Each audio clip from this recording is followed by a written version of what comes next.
गरीब की शादी। शशि की सौतेली माँ ने उसकी शादी की तो बड़े घर में, लेकिन पति कोई काम न करता। आप ससुर जी के साथ काम पर क्यों नहीं जाते? हाँ जाऊंगा, लेकिन कल से। आज जरा मैं दोस्तों के साथ घूमने जा रहा हूँ। शशि के दो बच्चे होते हैं, लेकिन रमेश का हाल वैसा का वैसा ही रहता है। एक दिन, सुनिए ना, बच्चा रो रहा है, इसके दूध के लिए पैसे नहीं है। अरे तो पिताजी से ले लो ना। क्यों? अगर आप में कमाने की क्षमता नहीं थी तो शादी क्यों की? तभी घर आई बड़ी ननद बोल पड़ती है, आहा, तुम्हारी माँ को साफ साफ कह दिया था कि लड़का ना कमाता है ना कभी कमाएगा। हम चार चार बहनें हैं इसका ख्याल रखने के लिए, और पिताजी का इतना सारा पैसा, तुम्हें किस चीज की कमी रखी है? लेकिन थोड़े ही सालों में तकदीर बदल जाती है। शशि का ससुराल गरीब हो जाता है। सब बिकने के बाद शशि अपने पति, बच्चे और सास के साथ किराए के मकान में आ जाती है। मैं कोई नौकरी करना चाहती हूँ दीदी। अरे इतने बड़े घर की बहू थी शशि, तुम नौकरी करोगी? नहीं नहीं नहीं नहीं। नहीं करूंगी तो घर कैसे चलेगा? बच्चों को भी तो पालना है ना। तभी शशि का भाई आ जाता है।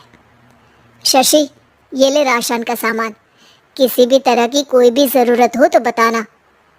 भाई, अब मैं नौकरी करूंगी। देख बहन, वैसे तो मैं तेरे साथ हूँ, लेकिन हाँ, मैं ये भी चाहता हूँ कि तू अपने पैरों पर खड़ी हो जा। शशि को एक प्ले स्कूल में छोटे बच्चों को संभालने की नौकरी मिल जाती है। एक दिन, शशि, मेरे स्कूल को अब तुम संभाल लो, मैं कुछ दिनों के लिए अपने बेटे के पास जा रही हूँ। लेकिन प्ले स्कूल अकेले मैंने कभी नहीं संभाला है। अब ये सब मैं नहीं जानती, इतने महीनों में तूने जो देखा बस पूरे आत्मविश्वास के साथ उसे करना। शशि नीलम के जाने के बाद पूरे 1 महीने उसका स्कूल अकेले संभालती है, और फिर एक दिन आता है जब वो अपना खुद का स्कूल भी खोल लेती है। वाह शशि, तुमने आज मेरा सर गर्व से ऊंचा कर दिया। तुम्हारा यही आत्मविश्वास तुम्हें बहुत आगे ले जाएगा। नीलम, बहुत आगे जाने की चाह नहीं है, बस ये छोटा सा स्कूल मेरे बच्चों की अच्छी शिक्षा में मेरी मदद करे, यही मैं चाहती हूँ। शशि थोड़े थोड़े पैसों से ही अपना परिवार पाल रही थी।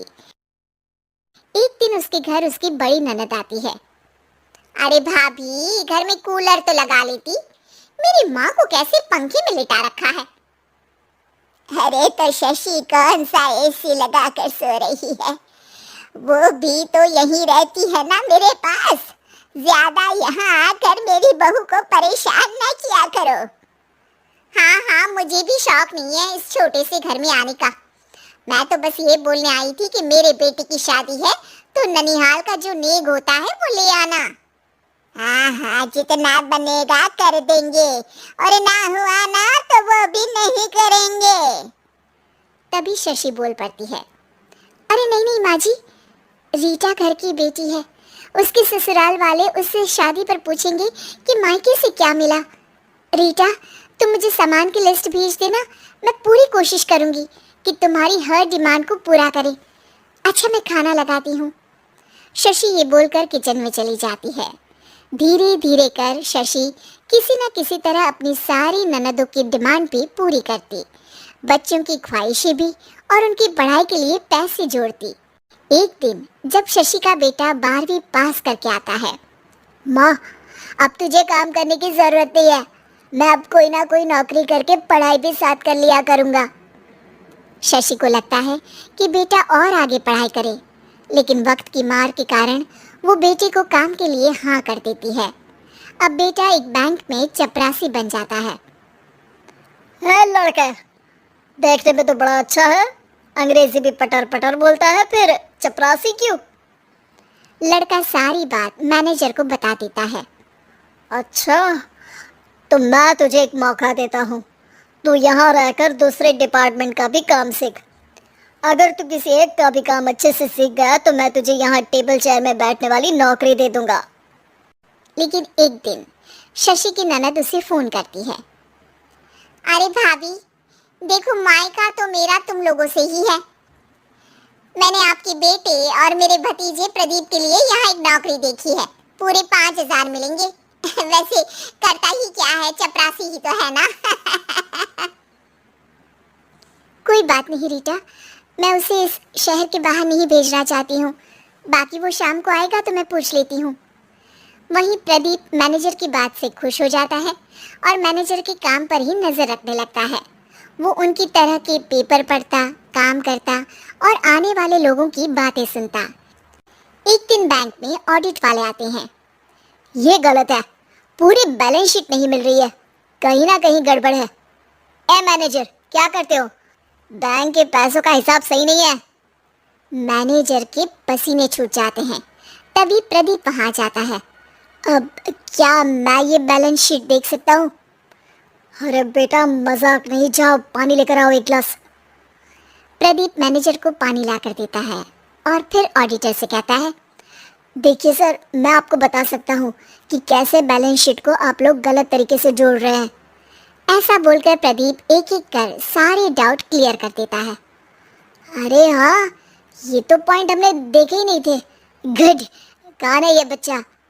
तभी मैनेजर बोल पड़ता है, अब हमारे यहाँ अकाउंट में नया आया है।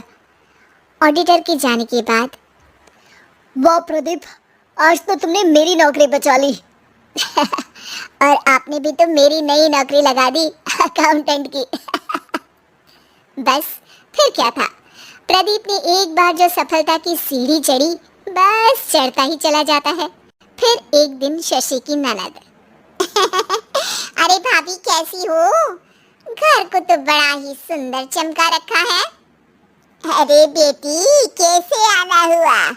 तू तो इस छोटे से घर में आना भी नहीं चाहती थी, कोई खास काम है क्या? अब हाँ, वो माँ, मेरा जो मझला बेटा है ना, वो अकाउंट से पढ़ाई कर रहा है, तो प्रदीप से बोलकर उसकी भी कहीं अच्छी नौकरी लगा दो ना। सास और शशि समझ जाते हैं कि कैसे पैसे आते ही लोगों के बात करने के तरीके से लेकर रिश्ते निभाने तक में बदल